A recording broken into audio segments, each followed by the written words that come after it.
Yero miro empereur Zanwenon Victor Sepe bonyi rakpato ranjito aziza tomiton melezim nu hoto enyon hoto lobonyi ganjanji notoni pele me gbeta aziza ekolo woboto la ou le biseseton be eta de regrouper commune enne de vallée le diwe ganjanji noto hanse non de fienele don bueno yiro gbeta jezi nkoro a aveo amical des artistes de la vallée de l'Omé. Empereur Victor Sepe.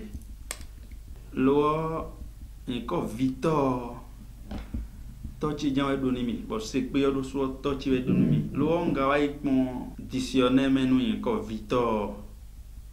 Les Victor c'est des gens qui ont surtout l'esprit de créativité. Les Victor c'est des gens qui ne laissent pas faire. C'est des gens qui ne laissent pas vite tomber. Rien. Si un gangan nous l'est, ou un Victor.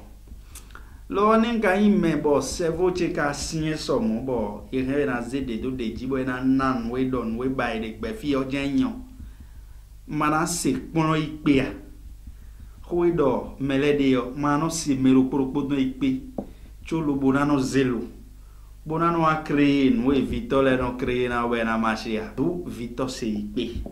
Hanjiji yon si udolo mejile mwak befi bo basiza je jiran wano to ejimi weno jiran po imase hoto ho we ne ton chowo peso we meton le wa be eton ho idon ni yo be no yora cheji ke madu aiba mi ton fene on o vieton sunu me ho de sunu ko jiran bo jodo e po gbe ebedi me je vi sunu me ho godo de su jiran bono jiran egbedin boro plateau quand même dans les et non y a réunion logo banu don bono jiran khere et yon hoto masse hoto pour un didon lo no ejimion et no jiran do tron c'est pour nous on ga lo yon c'est pour nous weden de modo dion me ton on ga lo yon bo ton ai je tron don tron wa we me plateau zin taine le ina ton ho don de ma ton no ho ho de don de mais les godons j'ai trop lourd, you know, Sion,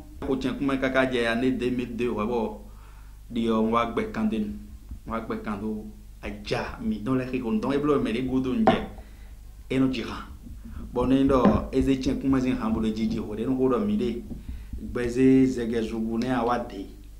No, we jam, mon body ron au cotane, pour l'on de ron au chabayan, au golo pas dire ron noy du colon monco. Chobo, c'est wali lebo. On va faire un disons besoin 2002 de quoi midi là kakawaje egbede midedi non si on a eu tin ho roi central si on a tin razi ko mongo donc avec be me fidi boya tin de me ho me no le no ho pero quand de me bo se pe ma di rande me ama e pen ye manomo vibo no kan me renbio N'ayant l'anko et yon po, mais nous kaweji vilo oui non cansé. Ye maromo vibo non kan me renbio. Ne vilo yan l'anko et yon po, mais nous kaweji vilo oui non cansé. Ne do vie si me vilo yin bo se gambo se pon. Bo ma jeme go felewe. Et ne ye non pas me dito we po pa vilo. Ne kaindo vie mansi mewe vilo yin bo mansi gan. Mon je mansi me rezin ponon bo je me go bo fele. Mon de jan ye non zun me dito we po zun vilo ne. Ama yoro besoji yin kodian. Ne me ma momi vala bo bon de ka kumpala domidi besoji nou mea. Me ma ka khose mine. Don do jan na dona toke awa de awa hunle do ni nabe. Besok bu di po ho de di chenche mi don. No dewe domecha mazik besozi humbo je rekoji mo amo wele ngondon ben rekodia ndele hunde kaka chobo sewa nyon wa album je den wa enregistré do studio de 2010 mazik besozi ran boze demain no reko boze demain e blo don do yi modon de yi bon nde wandi yo nulo nde wedew do na mise wele ko do mide mais dans les temps où me bo yeno yoro buraima e ko palongo bo so para lo se palongo lo boko ke kaso pa lo se e ma pe u bozo ze ifide na ze boné mi bio villa mi dans le palongolo inde yo do agona da ide koko de villa mi dans le mais aujourd'hui egbe ya ide on ni palongo ne e ma so titi bonu kon ido mori mais to vodun anis pepe wa noko de mbe ko trolo to vodun non ko do studio on ko live we don to vodun anis pepe wa on eton eze gbenya lenu yo ne o gaun mele bizé bo egbe dian mo do ran ne yo ko zenlie ne yo ko bunu to achana bo edi zendi ezome bo alenu yo don e machine ne gbeso ka gbe ko fune bo gbeso do hun fa awede le gbe do jiji boro we me gbe fona de mele yan ni agbe wan apose yan wan we dudu edon e yo ko do asiko la epo do ku gbejo gbe un po me de ko kun do we me kamera ndo yiyi yo ngaro attention mina do liblo di bo me da ho elozinu e na wa yinu ohun eton e ho ere yo won na yinu bo na ito fi ndo be me da ho zinu ki ho de ne nko nu ondo sidio chopo i me da ogun ko gbe ni tita mo ya iyawe go mo ya tongo wa mo me da ho me no tento me wenen le tun we don de bo yin po me da ho po mi mo mi de bo do ko lo me na yo ni me da ho ko do mi de e do ko me do me de wa no e ka no do nu ne le yo me da ho do mo a do mi do ho de mi de le cheche de ko me gbe ogbe mi me we le gbe we vide ka do fine ya me ko yen ko zondo e no te po mi le ko di onu Maurice yo me oro apprenti je be ro continue we no ko do mi de ne o yen po me da po no ko me bo e ko de ni bora sikola yo e ku vewe bon we nu bo demele nu veni we ne le do ni mi bon je klubo le do ni jodo lo won ni nami gbe ni ma ho bona ze gigo won ton yaga gbe ne gbe yo ni po me la po do ko mo ngodon bo ze won da lo menu mi nu bo bodo yen ni kwa sikola ndi buku na jo fi endo ya sikola hu de tone bon me da ho desu eton afo eton ayi gbegbe ho do mi de ne on je crois bien c'était un 24 juillet do année 2012 ko ni jadi asikola zi agban ton ndi do me da ho ni ton afo eton ayi kaka lo wa fi ne gbe bon gbegbe ndi agban sikola e don ton me ro po mo lile gogo boto no pon mejije we yan yi won horo me da ho wa fun gbegbo ba dache jiji bo yele da yi nuwe mi do te we ne le bi huide ayi fi ndo jenyi me da ho wo si vinye to de yo ene me de ko zia sikula e bro kiko me da ho si vi me ya me pole we me de ko zia sikula e bro kiko cho zan we no se pe njeji ya hunwe gbe diyan vitita makaja me da ho do gbe ne ene o gojanga gobo adoma me de file jan na do fiku vitita ma jamera ho yin gbe ngbon filo yin pe ma se do mele bi ura si ko layo yeni ho bo ho nu john we don khide me da ho don dide me da ho bon ye lo khiko bon me on en li don me la don na faro no me run fie nda ko jije poto gbeso puri yo be no do gbeso si vi on yi gbe ma si gbere nu no do me o si gbe lo no ko me o si nu be ka no di me o si nu e don fele me o si nu yom do viton na gbe si ugbe a fie ni me da ko si video e winelo e mi do fi mi black ban ko yin to ojibo e we de a agban ko mi ko blo diyan e na o sei enemo bo mi blo bero to oji na ye ne ko aton bu bero to oji ko nda agban ko no kon de blo yi do sen matin wa we go yin jivede agban ko aton go blo yi ro dagbe wa to bo ne go wa ro wan yin din we wan yin ho ogbe e me mi de maso do jiride ni ado jiride dia a ko gbele aye won gbe me ko lezun kan ma vodo we ka me mi de maso do jiride ado jiride dia na a ko gbele maya aye won gbe me ko lezun kan ma vodo do konton ipo wipo no na kan do po atundo salu konton ne na so to gbe mi ton yaya ko de boro gigono e na gan wan ye ton ba me po wipo no do zin fulu me so ato yin ya we amoro ko de vo aya Pongi gorowena gen wan ye ton bakbon. Ogbe me minde mansodo jidide. Ado jidide ara oble. Aye gbe me ko ezwan gam mavoro. Ndido Victor Sekpe est un prophète signera do. Lo no we wale no adekhle. Jivede den de tonne on. Ekhle no supo mi de gbezi azadi. Bon, ekpen beto de confident. Na de tido we na veudao. Do beto go ye de jido talala. Bomoro o menesu na kpache me. Menesu wa no ndeke me. Yewe ni me no a révolté contre moi. Regardez les todji ne bonu ba ma. Wanyi ho wanyi de soro gbero me we mi no do a. Wanyi ho wanyi de soro gbero me we mi no do a. Ndasi chebo yon wan pe botin do komeni do eton. Nou kweton nan do meleji gbongbon tete ni do eton.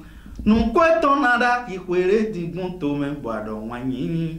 Wanyi de ado we kado na nyina bwado wanyi. Wanyi de agon ke kwere do na suton na ji wanyi. Wanyi de so do gbero me we mi no do a. Cho ya no yimi gbon we no vivi no mi. Nsi hura no we ae. Oh wow. Ya no yimi gbon we no vivi no mi. Nsi hura no we ae. Ya no yimi gbon. Chéri che ya no yimi gbon we no vivi no mi. Nsi hura no we ae. Ayoba no koso mi gbon we no vivi no mi.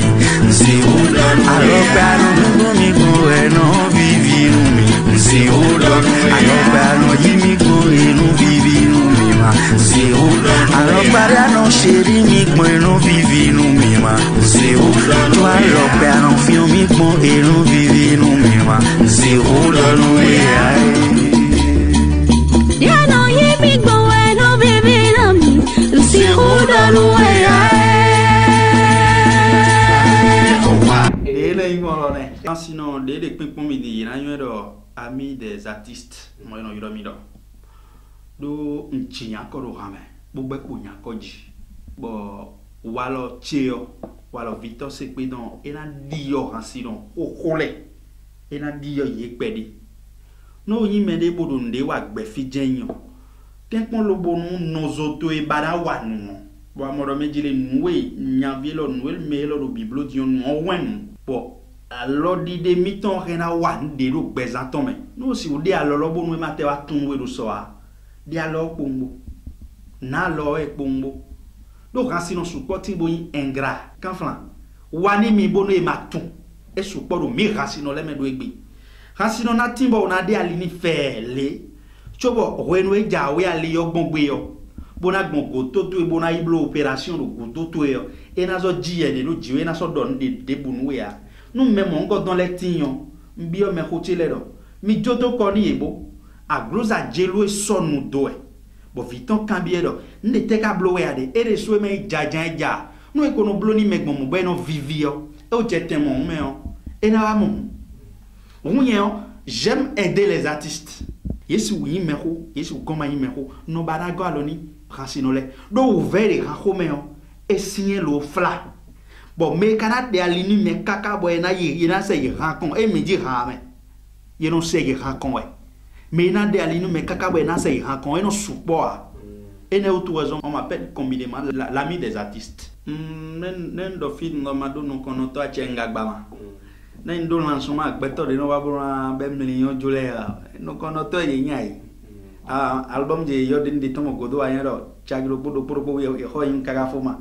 Na don do e ma bi sese ye me de mo ra sonjo asan we wa Victor Sekpe de le lo egbe diyan ni ama ho kan bo je klego nu benu ama se khebe yaga no dresser lycée de Méria non quand lycée de Méria monsieur le président j'ai besoin de j'ai l'honneur de faire si non ni au fond non zekule mekule na mo ro avielo e drona inukon no ma yin ko nu meto mais fonzi a doditoa o yoro media o na mo mero godo abi ene utu raison ouvert le ranko me e fla akodi ne ndo adu agodo e bom da fo agoroji o yan no go bon fion do live no ko live lo bu no ko ikaye don bo live lo ji wi mbezo we ouais boyi akpandi tonton on gbe pour live lo me buri ko lo on ga dokuna yeme de modo no nu John we bono dami bonoze zelia le no yo tovodun we me don bonaze dija indo do ifile le yo o kanya no daba gba no kama. Moi je suis l'enfant chouchou des baobab no yin vire bo no alo klo o na do nu po me hopo tovodun ko to Victor se poser en alliance ezo en no na démontrer c'est sur les chaînes, c'est un peu partout dans le monde.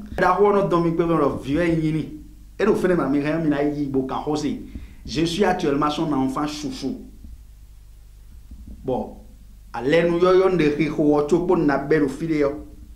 No yoro yesi sen no ni wa gwalo ni mi do nton we. Bon no jijirado. Ni wa gwalo ni boni de no kogbon. Bon mele no buwe. Bon ega no ywe. Bodo kwe bo we no me da ho de gbe no mi le bodo nya. Ça, il n'y a rien à faire. Je l'avoue devant tout le monde. Amical des artistes de la vallée de Lemay, la seule association reconnue par les tests en vigueur en République du Bénin. Betaïdou Wima et Djoboda Dounume, Bozenzoni Bola Fodjio, Dokwero Botolawe no Yoro AAVO.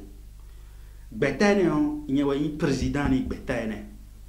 Bon mais un secrétaire diono Aziza Toyi be village tia fo de ya o azonde na wa ba de bo hunya du gbe o me ina zewa instance supérieure me ko azara we no yoro wesu Marcel Anissé de no Anis Pepe Tovodun Inter oui oui me ko azani instance supérieure président donné gbeta no e do moyi we bo gbeta na o kanu diakun do rasino leji nu mina wanu bona yinukon ndi wa rasino de vlavoya rasino de dunu wa de vlavoya e o rasino de jason vlavoya rasino de jadak maton vlavoya betene oti bo mi kwa glo mi khople lo no igwa lo bono reso mi rasino le be maya khosu nyawe yena no te kon dandan e me merejan we yena no te kon dandan choboyin no wa to abe nu e betene on etina e wine yon abio a checkpipa togan sisi jeha Patrice Talon dans nous e goloni